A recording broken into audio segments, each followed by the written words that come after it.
ചെറിയ പ്രായത്തിലെ പലരും ഇപ്പോൾ സംഭവിക്കുന്നതെന്ന് വെച്ചാൽ ഓരോ ആവശ്യങ്ങൾ കാര്യങ്ങളൊക്കെ വെച്ച് കഴിഞ്ഞിട്ട് ലോണുകൾ എടുക്കും.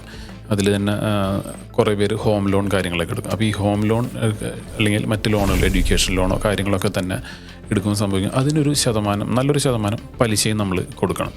അപ്പോൾ ഈ പലിശ കൃത്യമായിട്ട് അടച്ചു പോകുന്നു, കാര്യങ്ങൾ പോകുന്നു. അപ്പോൾ സംഭവിക്കുന്നതെന്ന് വെച്ചാൽ നിങ്ങൾ ഒന്ന് കാൽക്കുലേറ്റ് ചെയ്ത് നോക്കിയാൽ കാണാം, നിങ്ങൾ ലോൺ ആയിട്ട് എടുക്കുന്ന എമൗണ്ട് എത്രയാണ്, അല്ലെങ്കിൽ EMI വെച്ച് കഴിഞ്ഞിട്ട് എത്ര വർഷത്തേക്കാണ്, അത്രയും കാലയളവിൽ നിങ്ങൾ എത്ര രൂപ മൊത്തത്തിൽ അടയ്ക്കുന്നു എന്നുള്ളതൊന്ന് നോക്കിക്കഴിഞ്ഞാൽ കാണാം.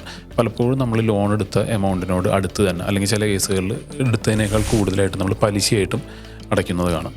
അപ്പോൾ നിങ്ങളൊരു ഫിനാൻഷ്യൽ ഡിസിപ്ലിൻ കൊണ്ടുവന്നിട്ട് ഈ ലോണിൻ്റെ ടെന്യർ 10 വർഷമോ 15 വർഷത്തെ ലോണാണെങ്കിൽ അത്രയും വർഷം കൊണ്ടുപോകാതെ അതിനു മുമ്പ് തന്നെ ഇത് അടച്ച് തീർക്കാൻ ശ്രമിക്കുക. അപ്പോൾ നിങ്ങൾക്ക് ബെനിഫിറ്റ് വരുന്നത് എങ്ങനെയാണെന്ന് വെച്ച് കഴിഞ്ഞാൽ ഈ പലിശയുടെ ഭാരം നിങ്ങൾക്ക് നല്ല രീതിയിൽ കുറഞ്ഞു കിട്ടും. നിങ്ങൾ തിരിച്ചടയ്ക്കുന്ന തുക കുറവായി കിട്ടും. അപ്പോൾ അതിന് വേണ്ടിയിട്ട് നിങ്ങൾക്കൊരു ഇൻവെസ്റ്റ്മെൻറ്റ്സുകൾ കാര്യങ്ങൾ, നിങ്ങളൊരു ലോൺ EMI അടയ്ക്കുന്നതിന് കൂടെ തന്നെ ഒരു SIP ഇൻവെസ്റ്റ്മെൻറ്റ് തുടങ്ങും.